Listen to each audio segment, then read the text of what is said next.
You are listening to a previously recorded episode of Stager Talk with RESA's CEO Shell Brodnax.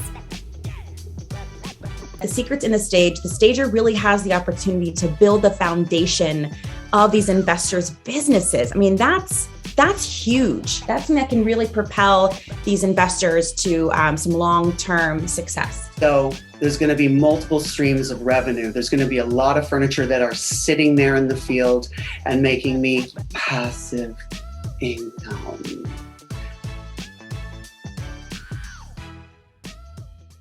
Hey everybody, Shell Brodnax here with another episode of Stager Talk, and I am super excited to be talking all things association related today with Ann Pershing. Ann, welcome. Thank you for having me. Absolutely, so excited to have you on here. We were just talking before the show started that Ann was originally from Georgia, and I'm in North Carolina now, so a little bit close together. But now you're in Midlothian, Virginia, and tell everybody.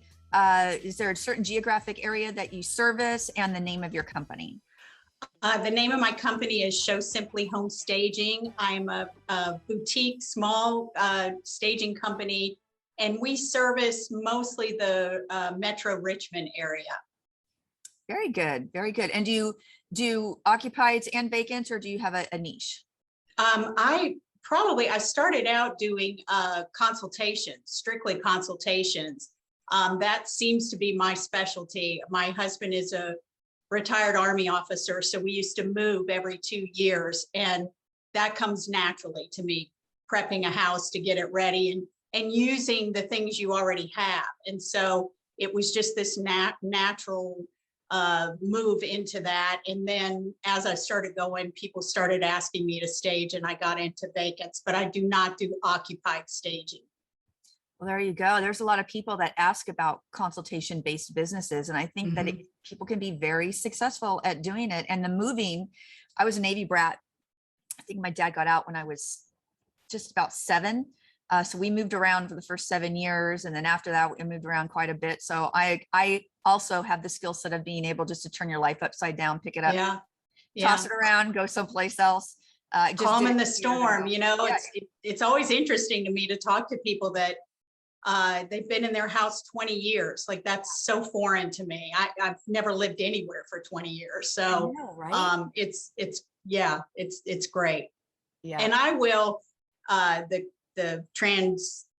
my business, what I will do is after I get where this staging part is wearing out my body too much, I'll go back to just doing consultations. So it's a great career to really transition through life with. Absolutely. Speaking about transitions, we were talking about associations today, and I think an association, when I think of associations, I want to see benefits for people at all levels of their membership. So when they transition through. So when you think about an association, what comes to mind to you? For me, an association is somebody that advocates for me, helps train me in the industry, keeps me abreast of new trends and new information, but is also an advocate for my business. I'm small, I'm running 90 to nothing, and I can't always keep up with what's going on in the industry. And I like to have an association that really oversees all of our businesses to keep us abreast of what's new, what the laws are, just really helping us in elevating our businesses. Yeah, absolutely. It's kind of like a one-stop shop of all the extra things. So we're not going to train people how to become a stager, but once you're working as a stager, that's where we kind of come in with all of our resources and whatnot. And RESA, we are a 501c6, we're a nonprofit. So when you hear the word nonprofit, just one question we're asking everybody. When you hear the word nonprofit, what do you think of? What's the first thing that comes to mind? Well, for me, a nonprofit is a company that's there to serve. They at the end of the day, at the end of the year, there should be no profit in what they do. I think that people that work there have a right to an income, have a right to be able to support themselves off of the work that they do.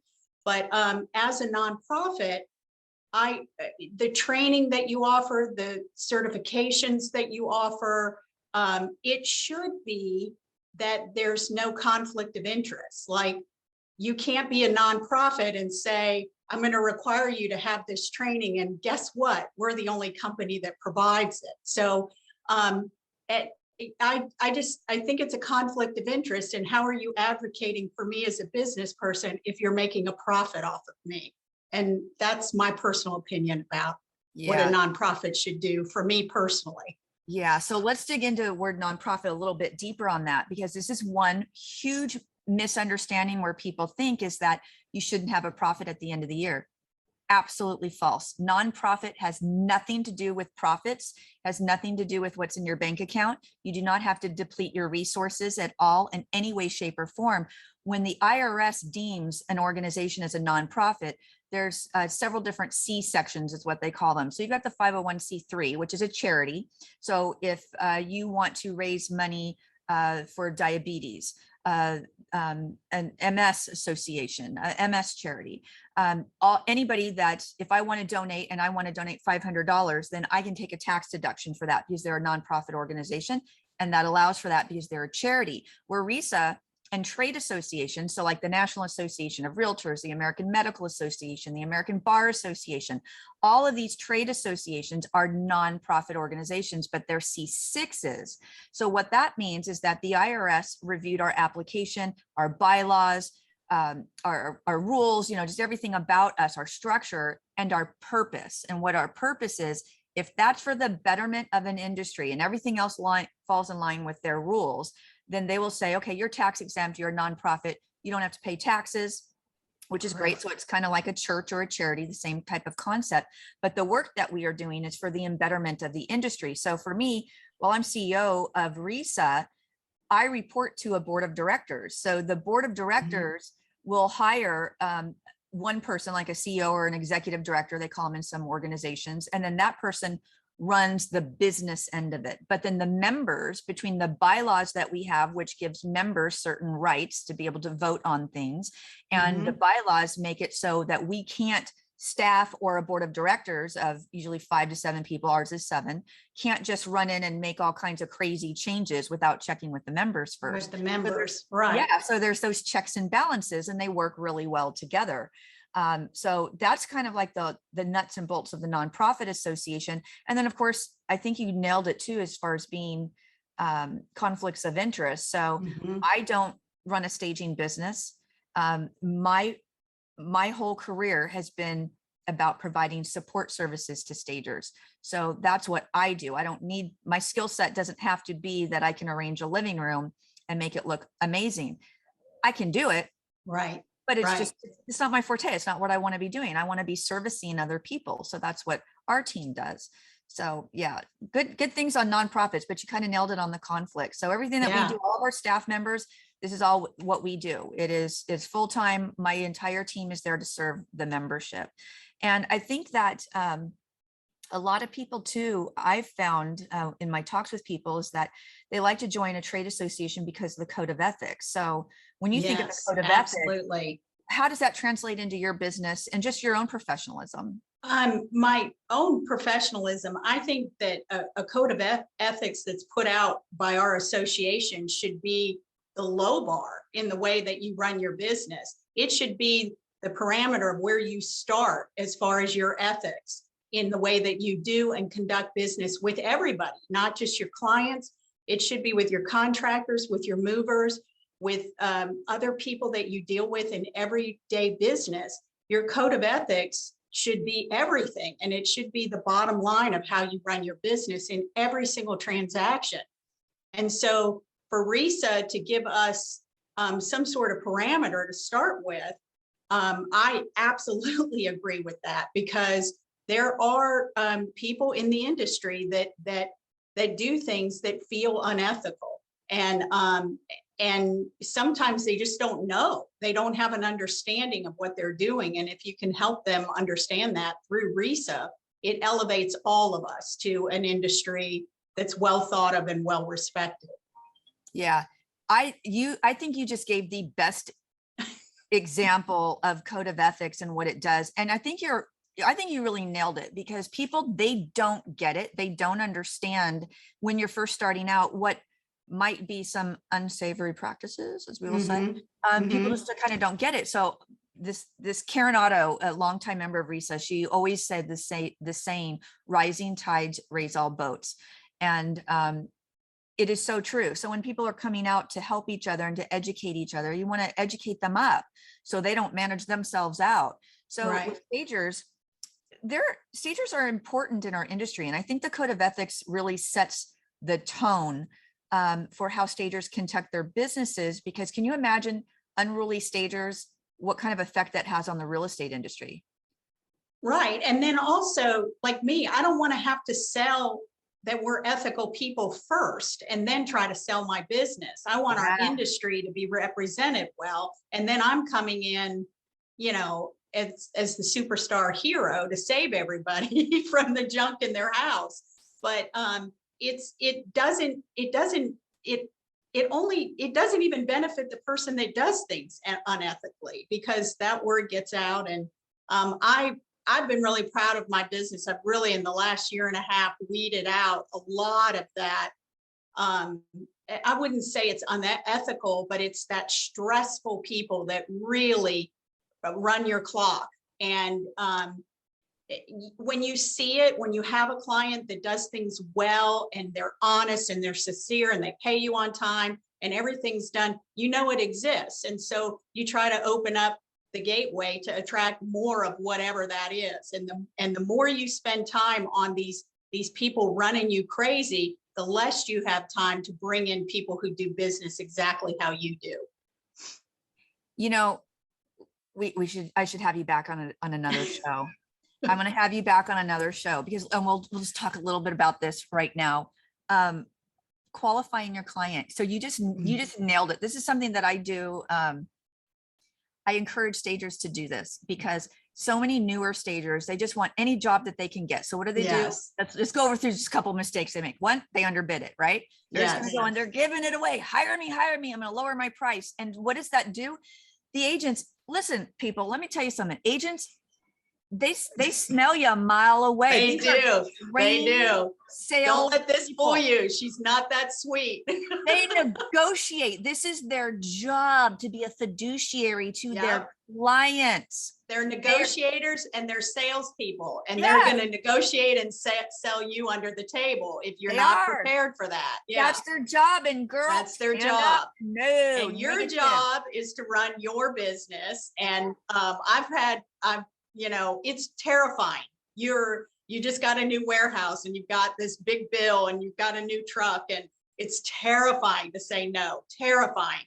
But I have learned time and time again, when I say no, it closes a door to that, and 5 more pieces of the right business walk in the door. Oh my God, you're still coming back on my show. Yes, people do not understand that, right? So it's one of those things. People are so afraid to say no. Oh, what if I don't get something? But here's the thing. When you say yes, you are attracting things into your life. You are a beacon. You are a magnet of everything it is that's coming into your playing field. So when you take that PETA client, guess what? You just baited your hook for another PETA client. When you take that, because he's going to tell everybody he knows she did it for this price, and you know, and you can probably even get her lower than that. And you deal, you know, and then your clients become your friends. You trust them. There's communication. There's working together. You know, oh my God, this house is closing tomorrow. I'm so sorry, I forgot to tell you. And you know, you understand that, and you work things out as partners in what we're trying to do, and it becomes a very respectful relationship. Yep. And then when you have that, when you do become more like friends with clients, because you've got that respect of that foundation, they're not asking you for these big discounts. Oh, you know, do me a solid, girlfriend. No, you respect me as a business person. But I think it's super important for stagers to create the businesses that they want by qualifying those clients ahead of time. So why more stagers aren't looking to agents and saying, no, this is what I'm looking for. I'm actually looking to be able to be a part. I'm looking for partnerships, is what I told my agents very early on. I'm looking to partner with you into helping you sell homes at an escalated value. And, you know, I'm here to partner with you in that. Yeah, it was the way I structured my business to begin with. I had a vision of who I wanted my client to be. And I've got some amazing clients. Just yesterday, a couple days ago, I helped a friend of mine who is a client, helped her with her own house, like just went over there, talked some ideas with her. She tried to pay me. I would never let her pay me. I just got a thank you card in the mail the other day with a gift card to dinner. So I'm going to take her out to dinner with that gift card. So yeah. And I'm not saying you should give your business away, and your time away. My time's more valuable than anything. But you got to hold that value, because they will take advantage of it. Everybody will. Yeah. I think you nailed it. I really, will you seriously come back on another show? I'd love to. Yeah. So we'll have you back, and then we're going to talk about qualifying your client and how staters can cultivate a non-PETA client, because, like you said, as soon as you start saying no to those, the right ones line up. And then when you get the right one, it automatically baits that hook for the next right one, and the next one. And what is the term you're using, PETA? Oh, pain in the ass. Oh, okay. You ever heard the PETA tax? Yeah, I call it an asshole charge. So an asshole charge. Okay, we'll go with whatever. I'm keeping it PG, but that's all right. I can easily slide right over there. So yeah, we got the PETA charges and all that great stuff. So it's every once in a while they happen. They do happen. I've been a PETA. I can't even, not that it's not been warranted sometimes, but I'm sure I've been a PETA. I can't even get pizza delivered to my house anymore. So I've been a little much sometimes, I would say, but most people, when you're doing business with them, you want to find like-minded people. And I think that's what the key. So we'll have you back to talk about qualifying your client, how staters can really cultivate that positive culture within their own business to attract the right client. Great. This has been great. I am so glad that I met you today. Glad to meet you too. Thank you for representing us. We're so heads down and dirty and sweaty and in the numbers and in the warehouse. And it's always great to know we've got people out there advocating for us. Well, let me tell you, my team is everybody here at HQ.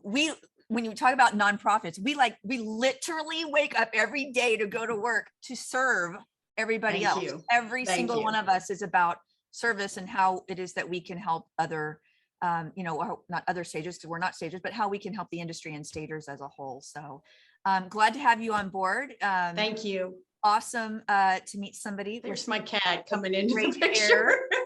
Oh, we love the kitties. Bring the kitty in. And, we've got great hair. So we got, Yep. We are sisters by, Yes. What's going on.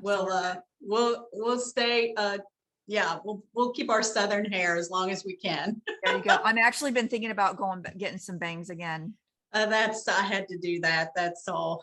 I'm thinking about You're not it. as old as I am. Yeah. I've been super close. I think I'm going to try those temporary bangs first, a little bang piece or something. See how it goes. Yeah. See if I like it or not again, because it's hard to grow out. But at any rate, Ann Pershing, it was such a pleasure to have you. For everybody else, thank you for joining me for another episode of Stager Talk. And here's a special message from our sponsor.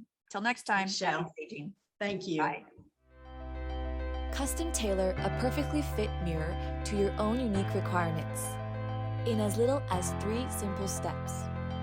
Quality in craftsmanship and design. We design and curate finishes and stains to beautifully match styles that can fit any home. Customize your mirror to any size. Create your perfect fit.